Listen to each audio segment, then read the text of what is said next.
His Excellency Sri Tharman Shanmugaratnam, Deputy Prime Minister of Singapore, my fellow ministers, chief ministers,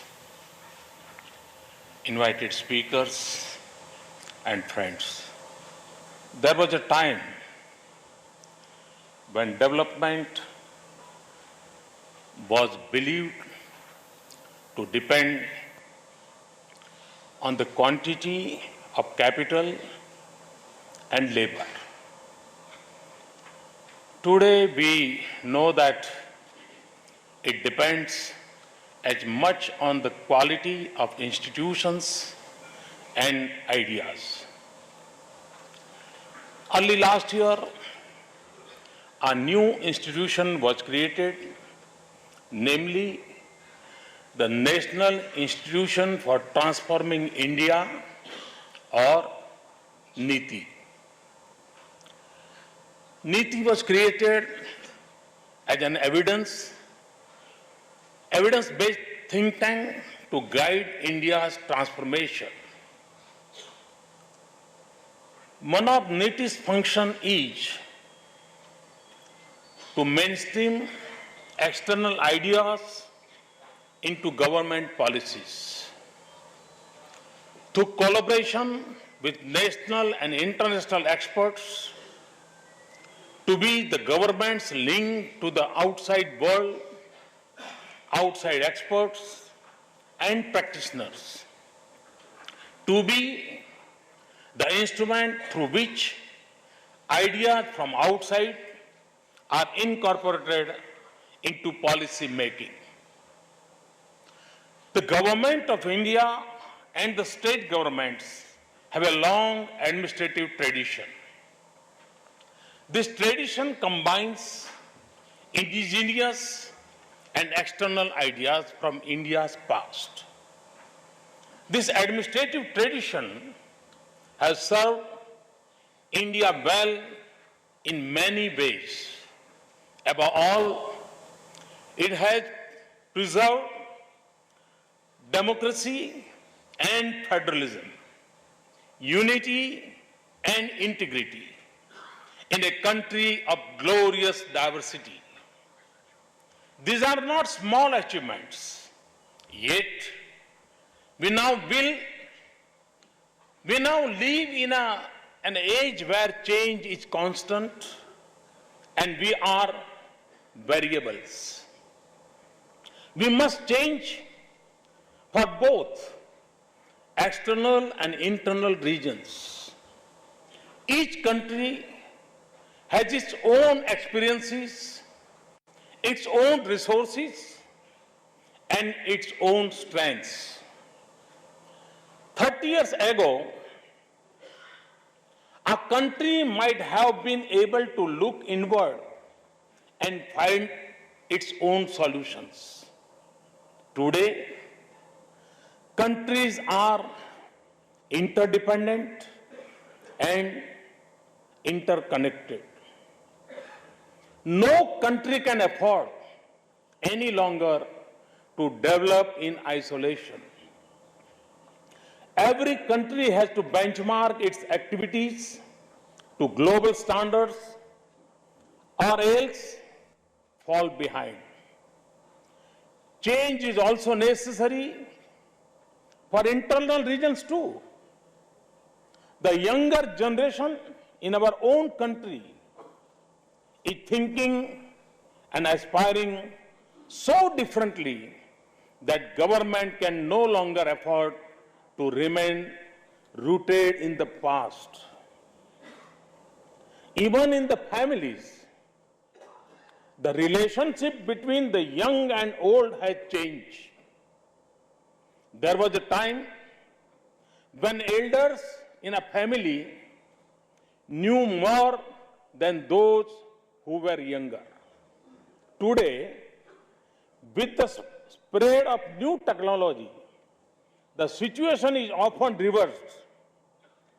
This increases the challenges for government in communicating and meeting rising expectations. If India is to meet the challenge of change, mere incremental progress is not enough. A metamorphosis is needed.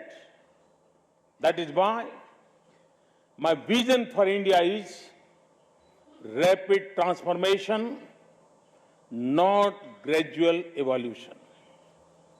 The transformation in India cannot happen without a transformation of governance.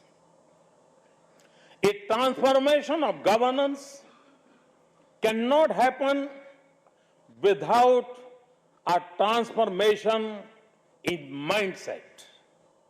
A transformation in mindset cannot happen without transformative ideas.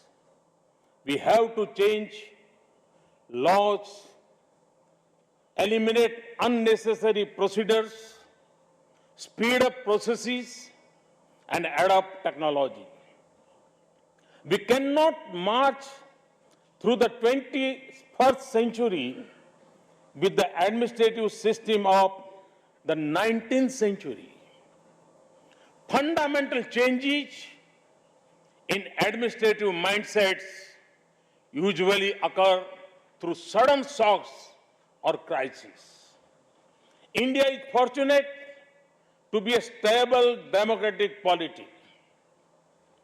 In the absence of such shocks, we have to make special efforts to force ourselves to make transformative changes. As individuals, we may absorb new ideas by reading books or articles. Books open the windows of our minds. However, unless we brainstorm collectively, ideas remain confined to individuals' mind.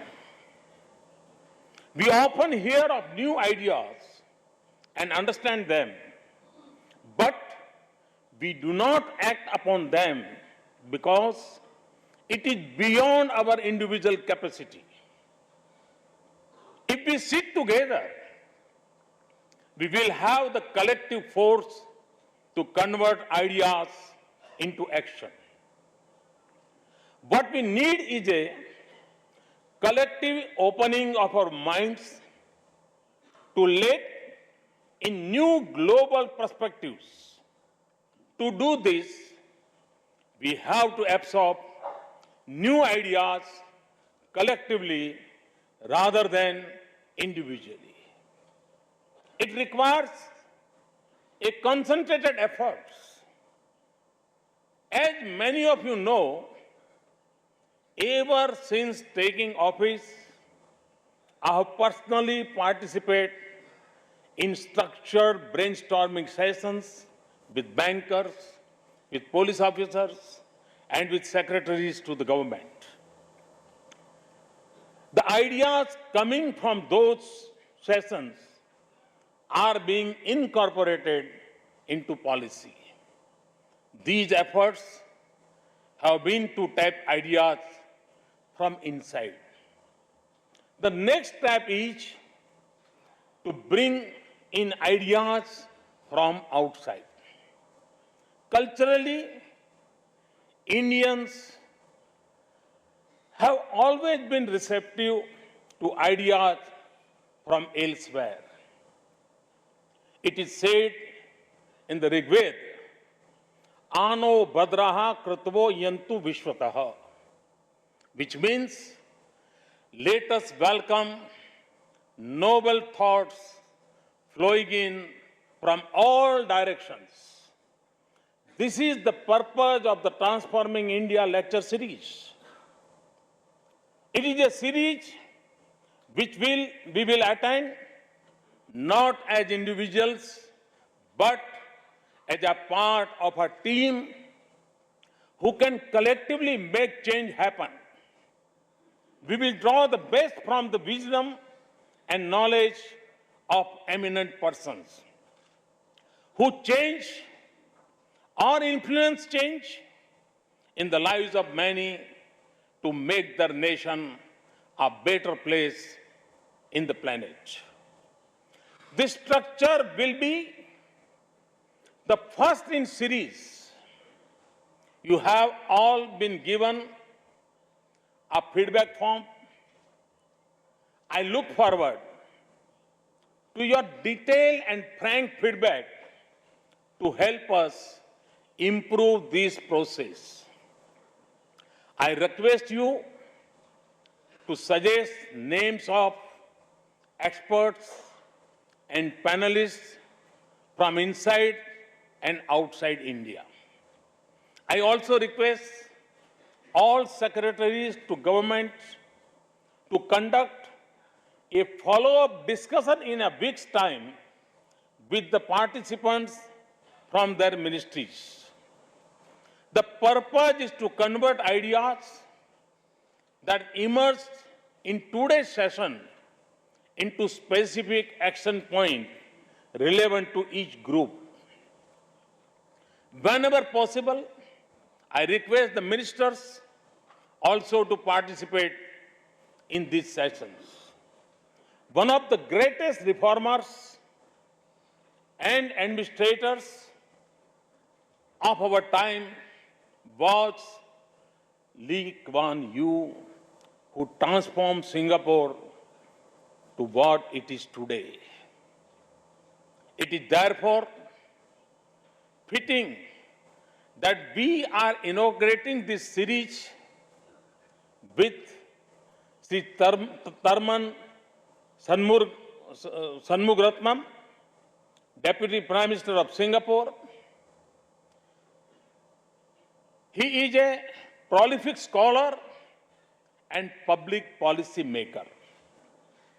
Apart from being Deputy Prime Minister, he is also the coordinating Minister for Economic and Social Policies, Minister of Finance and Chairman of Monitoring Authority of Singapore.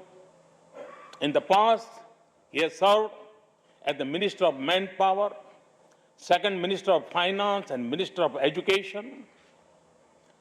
Sri Shanmugaratnam was born in 1957 and is of a Sri Lankan Tamil ancestry. He earned his bachelor's degree in economics at the London School of Economics. He has a master's degree in economics from Cambridge University. He has another master's degree in public administration from Harvard University. At Harvard, he was honored with the Lietover Fellow Award for his outstanding performance. Sri Shanmugaratnam is one of the world's leading intellectuals. I would like to give you an example of the range and sweep of his ideas.